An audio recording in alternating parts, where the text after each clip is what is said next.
Vamos lá então, pessoal, para a nossa aula de mastócito, né? Essa é uma parte da aula que envolve o tecido conjuntivo, né? Sobre as células do tecido conjuntivo. Hoje a gente vai ver os mastócitos, né? Associados aí principalmente aos processos alérgicos. Vamos lá então. Eu sempre recapitulo aquela primeira imagem que mostra a origem das células, né? E os mastócitos, né, eles são originários das células da medula óssea, né, assim como muitas outras células do tecido conjuntivo. Eles são muito abundantes, né, na derme e no aparelho digestivo, né, embora eles existam por toda a parte do corpo. Né. O mastócito, como você pode perceber, né, ele é repleto de grânulos, né? E ele tem uma coisa engraçada, o corante que coroa ele aqui, ó, é azul, só que ele fica roxo, né? Chama metacromasia. É uma característica de algumas substâncias que coram-se com corante, mas não ficam com a cor do corante, né? Mas aqui você está vendo o núcleo da célula e os grânulos. Mas veja, é muito comum você ver dessa forma.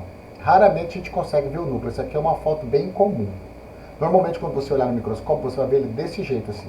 Muito granulado, né? E o que tem nesses grânulos aqui? Eles têm histamina e tem glicoaminoglicana sulfatadas, como a heparina e o condroitin sulfato, né? E essas substâncias que ele guardam aqui no grânulo são importantes nos processos alérgicos, principalmente, mas também participam da inflamação e de resposta a infecções parasitárias, né? Nós temos dois tipos de mastócito, né? O do tecido conjuntivo e o da mucosa, né? Qual a diferença entre eles? Apenas o conteúdo do grânulo, né? Quando o conteúdo do grânulo for heparina, né, você vai ter um mastócito chamado mastócito de tecido conjuntivo.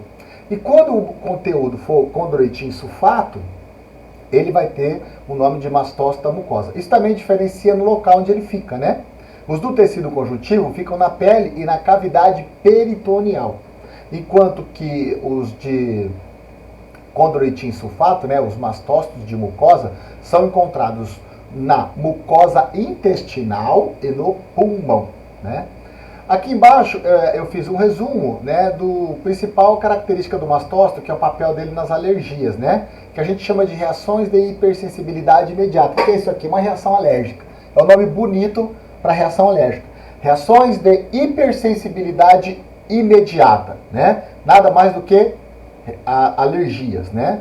Que são caracterizadas por uma coisa chamada choque anafilático, provocada, né, pela liberação de histamina. Esse choque anafilático leva à liberação de histamina, e a histamina provoca contração de músculo liso, uma série de respostas além da contração de músculo liso, dilatação de vaso, né? E você tem os órgãos que ficam coçando, que ficam inchados, né? E quando esse inchaço é na glote, a pessoa para de respirar, né?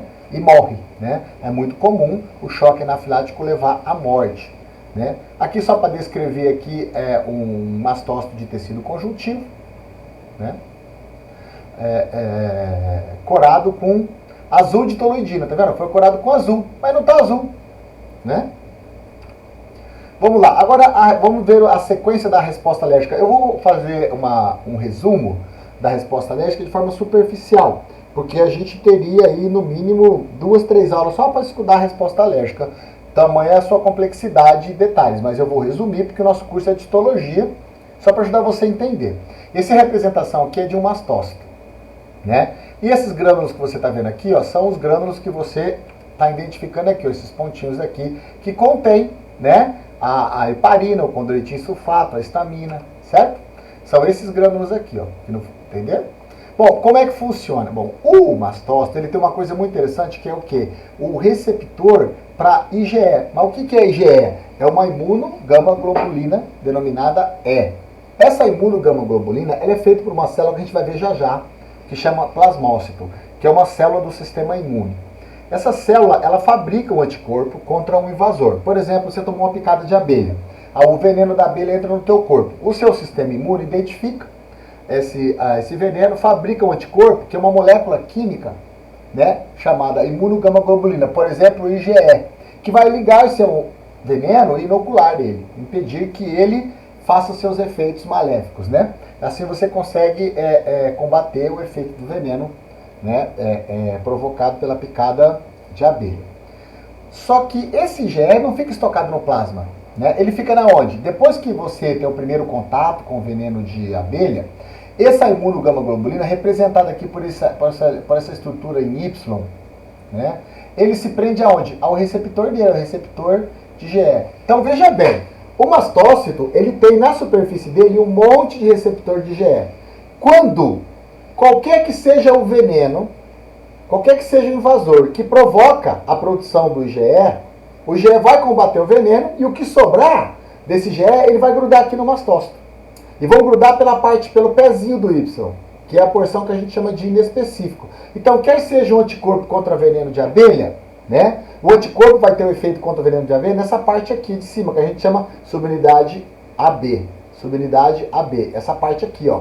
Essa parte do anticorpo é uma parte específica contra o antígeno. Mas essa parte de baixo, pezinho do Y, é chamado de subunidade FC. Essa subunidade FC, ela é inespecífica. Então, se o anticorpo for contra o veneno de abelha, essa parte aqui se liga no veneno de abelha, mas essa parte inespecífica se liga no receptor dele. Se não for veneno de abelha, for veneno de cobra ou qualquer outro invasor, o que vai mudar no anticorpo, o que vai mudar de um IgE para o outro, é essa parte de cima, que a gente chama de subunidade FAB, subunidade FAB, certo? A parte de baixo, subunidade FC, nos mais diferentes IgE, ela é do mesmo jeito. E elas sempre vão se prender aqui. Então você produz o anticorpo, ele ataca o invasor, depois ele se prende, ele se estoca aqui, ó, na superfície da membrana do mastócito. No segundo contato que você tiver com esse antígeno, né, no caso o veneno de abelha, por exemplo, ele se liga aqui no anticorpo e provoca a liberação dos grânulos dos mastócitos. Então, no segundo contato, os mastócitos liberam esses grânulos. Quando ele provoca, vai ter um conjunto de reações aqui que envolve segundos mensageiros, neonatociclase, MP5, proteína quinase, microfilamentos, entrada de cálcio, tem uma série de sequências aqui que eu não vou descrever, certo? Que provocam a exocitose desses grânulos, liberando heparina, histamina, proteoglicanos, ECFA, né, e leucotrienos. Os leucotrienos são, o CFA vem aqui, ataca a membrana, né, e essa membrana, a partir dessa membrana é produzido os leucotrienos, né? E aí, esses leucotrienos, juntamente com a heparina, histamina, proteoglicanos, FCA, vão provocar então a resposta alérgica, certo? Era isso, pessoal.